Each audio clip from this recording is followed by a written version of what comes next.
ফজরের আজানের হালকা আওয়াজে সারার ঘুমটা ভাঙল। চোখ মেলতেই সে বুঝতে পারল শরীরটা যেন ভারী হয়ে আছে, নড়াচড়া করারও উপায় নেই। নিজেকে আবিষ্কার করলো এক অদ্ভুত লতাপাতা পেঁচানো জঙ্গলে। মানে রাফসান ওকে এমনভাবে সাপের মতো পেঁচিয়ে জড়িয়ে ধরে নাক ডেকে ঘুমাচ্ছে যে দেখে মনে হচ্ছে সারা মানুষ নয়, ওর কোলবালিশ। রাফসানের ওই লোহার মতো শক্ত বাঁধনে সারার দম বন্ধ হয়ে আসার উপক্রম। সারা আর সহ্য করতে না পেরে রাফসানের চওড়া বুকে ধুমধাম ধাক্কা দিতে শুরু করলো আর গজগজ করে বলতে থাকলো, রাফসানের বাচ্চা, ছাড়বেন আমায়। রাফসান ঘুমের ঘরেই হালকা একটু নড়েচড়ে উঠল, কিন্তু সারাকে তো ছাড়লই না, উল্টো যেন আরও বেশি শক্ত করে জাপটে ধরে নিজের বুকের সাথে লেপ্টে নিল। সারা এবার রাগে একদম বোম হয়ে গেল। সে রাফসানের কানের কাছে মুখটা এনে একদম ঠেকিয়ে তার সর্বশক্তি দিয়ে চিৎকার করে উঠল, রাফসানের বাচ্চা। হঠাৎ এমন কান ফাটানো চিৎকারের জন্য রাফসান একদমই প্রস্তুত ছিল না। সে ধরফরিয়ে সারাকে ছেড়ে দিয়ে বিছানায় উঠে বসল। দুই হাত দিয়ে নিজের কান চেপে ধরে হতভম্ব হয়ে বলল, হোয়াট দ্য হেল সারা, আমার ঘুম ভাঙানোর সাহস তোর কই থেকে আসে? সারাও এবার তেড়ে ফুঁড়ে বিছানায় উঠে বসলো। ওড়নাটা টেনে টুনে ঠিক করতে করতে কড়া গলায় জবাব দিল, সাহস আমার কলিজার ভেতর থেকে আসে, বুঝছেন? রাফসান কয়েক সেকেন্ড থমকে থেকে ভালো করে সারার অগ্নিশর্মা মুখের দিকে তাকালো। মুহূর্তে ওর জেদি ভাবটা কেটে গিয়ে চেহারাটা স্বাভাবিক হয়ে এলো। সে একটু হাই তুলে নির্লিপ্ত গলায় বলল, তো এইভাবে চিল্লাচ্ছিস কেন? মাথাটা তো পুরো ধরে গেল। সাদে চিৎকার করছি? সকাল হয়ে গেছে, এখন আমার ফ্ল্যাট থেকে বিদায় হন, আমি নামাজ পড়ব। যত সব অসভ্যতা। বলেই সারা আর এক মুহূর্ত দাঁড়ালো না। বিছানা থেকে গটগট করে নেমে তোয়ালেটা কাঁধে ফেলে গটগট করে ওয়াশরুমে ঢুকে সশব্দে দরজা আটকে দিল। রাফসান কিছুক্ষণ ওভাবেই বসে রইল। তারপর একটা দীর্ঘশ্বাস ফেলে চোখ ডলতে ডলতে বিছানা ছেড়ে নিজের ফ্ল্যাটের দিকে রওনা দিল। সকালবেলা সারা ভার্সিটির জন্য একদম পরিপাটি হয়ে রেডি হয়ে নিল। আজ কোনো বাহারি স্টাইলিস্ট ড্রেস নয়, বরং আলমারি থেকে একটা উজ্জ্বল হলুদ রঙের জর্জেট গাউন বের করে পরল। গত কয়েক বছরের আবহাওয়া আর যত্নে যেন ওর শরীরটা আগের চেয়ে অনেক বেশি ফর্সা হয়ে উঠেছে, আর সেই দুধে আলতা গায়ের রঙে হলুদ গাউনটা ওকে অপার্থিব সুন্দরী করে তুলেছে। সারা নিজের ইউনিভার্সিটির অ্যাডমিট কার্ডটা গলায় জড়িয়ে ব্যাগটা কাঁধে নিয়ে ফ্ল্যাট থেকে বের হলো। কিন্তু বের হতেই ওর মেজাজটা আবার বিগড়ে গেল। দেখলো রাফসানও টিপটপ রেডি হয়ে নিচে ওর রাজকীয় গাড়িটার সাথে হেলান দিয়ে দাঁড়িয়ে ফোন চাপছে। সারা সেদিকে এক পলক তাকিয়েই নজর সরিয়ে নিল এবং রাফসানকে অগ্রাহ্য করে পাশ কাটিয়ে হনহন করে হেঁটে চলে যেতে লাগলো। কয়েক পা এগোতেই রাফসানের সেই গম্ভীর অথচ ধারালো কণ্ঠস্বর কানে ভেসে আসল, সারা, গাড়িতে ওঠ। সারা থমকে দাঁড়িয়ে পড়ল। পরক্ষণেই ঘুরে দাঁড়িয়ে রাফসানের দিকে সরাসরি তাকিয়ে দুই বুকে হাত ভাঁজ করে তেজ নিয়ে বলল, তার কোনো প্রয়োজন নেই স্যার, আমি একাই যেতে পারবো, নিজের রাস্তা আমি চিনি। রাফসান ফোনটা পকেটে পড়ে ধীর পায়ে এগিয়ে এসে সারার একদম সামনে দাঁড়ালো। ওর লম্বা ছায়াটা সারার ওপর পড়তেই সারা একটু কোঁকড়ে গেল ঠিকই, কিন্তু জেদ ছাড়ল না। রাফসান শান্ত গলায় বলল, তর্ক না করে সোজা গাড়িতে ওঠ। সারা তরবর করে উত্তর দিল, উঠব না, আমি আমার পথে যাব। বাংলা কথা কি আপনার কানে ঢোকে না? রাফসানের চোখ দুটো একটু সরু হয়ে এলো। সে নিচু স্বরে বলল, উঠবি না তাহলে? সারাও পাল্টা চ্যালেঞ্জ ছুড়ে দিয়ে বলল, না। বলেই যেই না ঘুরে আবার হাঁটা শুরু করবে, অমনি রাফসান ওর ডান হাতটা খপ করে ধরে ফেললো। লোহার মতো শক্ত সেই হাত দিয়ে একটানে সারাকে গাড়ির দিকে নিয়ে আসলো। সারার আগে ফুঁসতে ফুঁসতে হাত ছাড়ানোর চেষ্টা করতে করতে বলল, ছাড়েন আমায়, আমি আপনার গাড়িতে যাব না মানে যাব না। সারার এই অসময়ে অবান্তর তর্ক রাফসানের একদমই পছন্দ হচ্ছে না।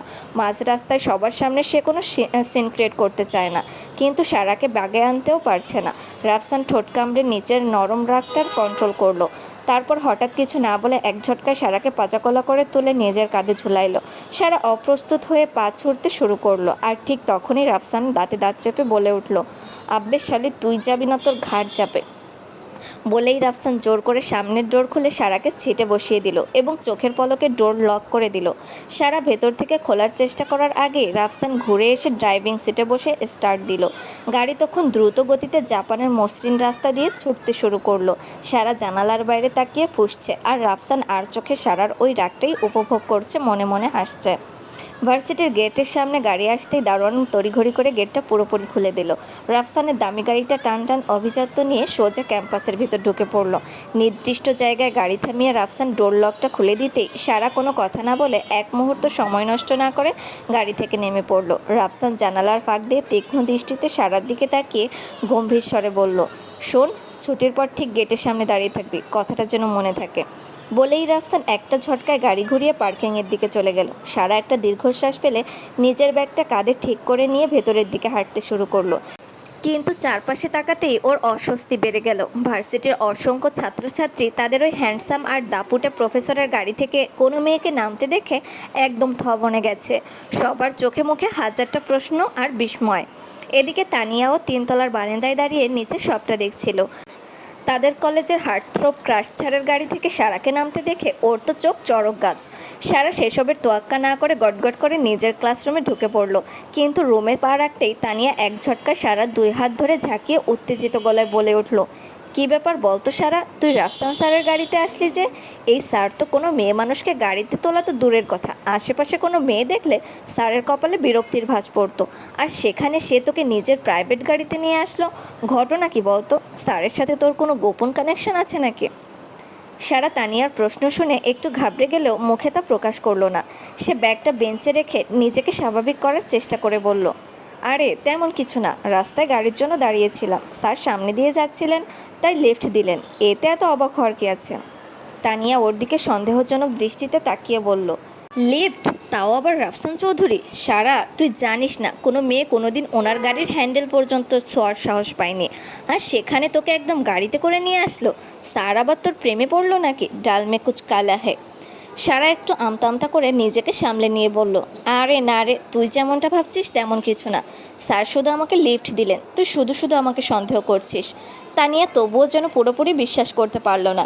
সে নিজের হাতটা বাড়িয়ে দিয়ে সারার চোখের দিকে তাকিয়ে বলল, সত্যি তো? লুকাচ্ছিস না তো কিছু?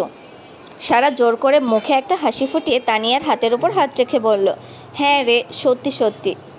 সারা এই প্রথমবার তানিয়ার সাথে খুব বড় একটা মিথ্যা বলতে বাধ্য হলো, কারণ সে কোনোভাবেই চায় না এই ভার্সিটির কেউ জানুক যে তাদের গম্ভীর আর দাপুটে প্রফেসর রাফসান চৌধুরী আসলে তার স্বামী।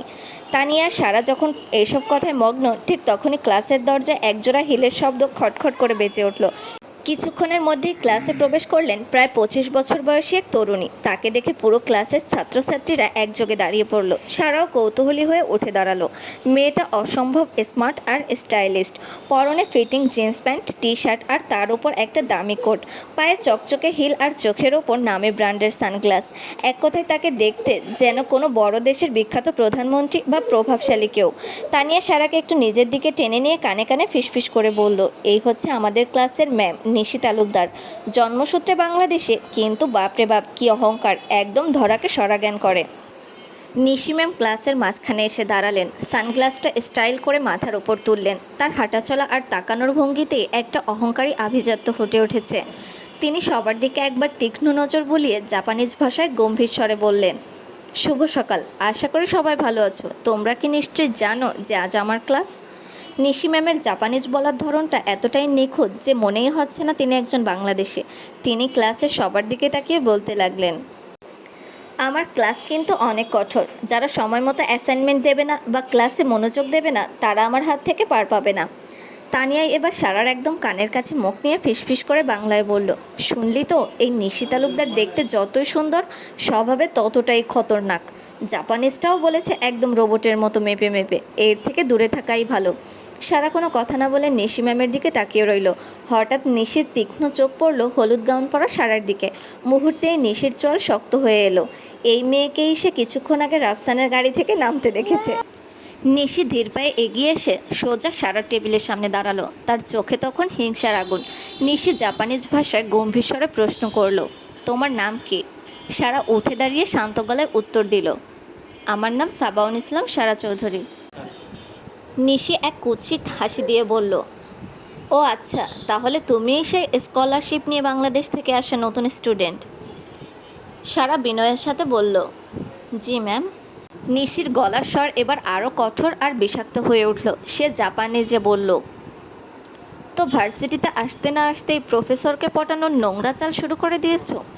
নিশির মুখে এমন অদ্ভুত আর অপমানজনক অপবাদ শুনে সারা বজ্রহত হয়ে ওর দিকে তাকালো। একজন ম্যামের মুখে এমন কথা সারা হয়তো স্বপ্নেও ভাবেনি। পুরো ক্লাসের ছাত্রছাত্রীরা এখন নিঃশ্বাস বন্ধ করে এই দৃশ্য দেখছে। নিশি এবার সারার দিকে তাকিয়ে আবার সারার চোখের দিকে তাকিয়ে পুনরায় জাপানিজে বলল, তো তুমি তো খুব মেধাবী স্টুডেন্ট, তাই না? তাহলে চলো পরীক্ষা করা যাক, তুমি কত বড় মেধাবী। নিশি তার হাতে থাকা রুলারটা টেবিলে ঠক করে শব্দ করে বলল,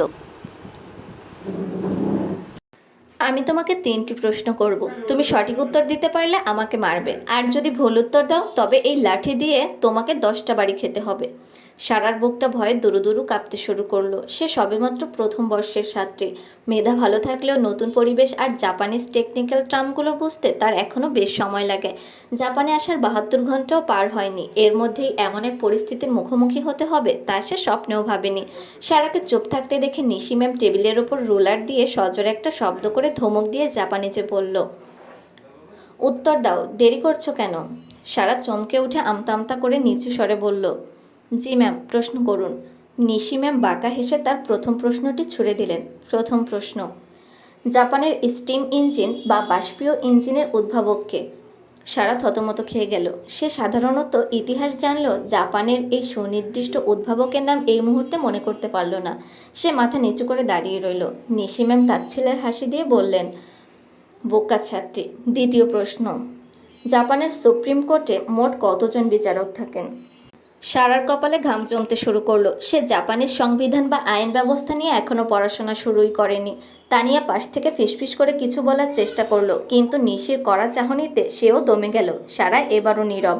তৃতীয় প্রশ্ন, নিশি এবার একদম কঠিন একটা গাণিতিক সমীকরণ ব্ল্যাকবোর্ডে লিখে দ্রুত মুছে ফেললেন এবং বললেন, এই সমীকরণটি সমাধান বলো। সারা চোখের পলকে সমীকরণটি পুরোটা দেখতেও পেল না। তার মাথা ঘুরছে, চোখের সামনে সব ঝাপসা হয়ে আসছে।